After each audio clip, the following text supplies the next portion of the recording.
And I was reading a story about a little boy who vanished and didn't know what happened to him. And I followed the story, and it turned out that he had been kidnapped, apparently, and sexually assaulted and murdered. And it was, I couldn't understand it. I couldn't understand how anyone could, because that was like, how could someone hurt a kid like me? I mean, unless they knew me really well, I was super annoying, I'm sure, Yeah.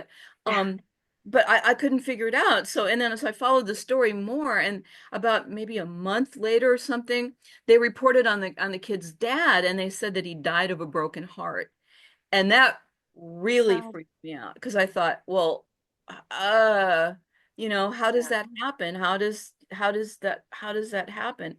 And it was so disturbing. And I just remembered that all the time. So I always wanted to know, what makes people tick. And I still don't think I know, but I wanted to find out. I wanted to just sort of explore that.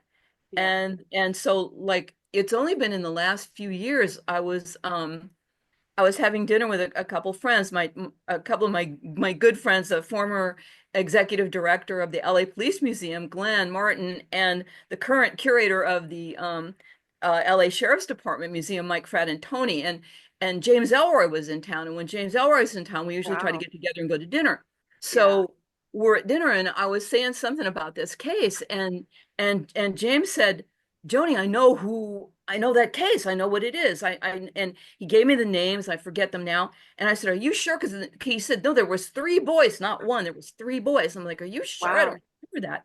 Yeah. Sure enough, I never argue with him about this. He was absolutely right. There were three boys. It was, I think, Chicago's longest unsolved homicide. Um, Wow. Maybe 40 or 50 some years. It was solved not that long ago.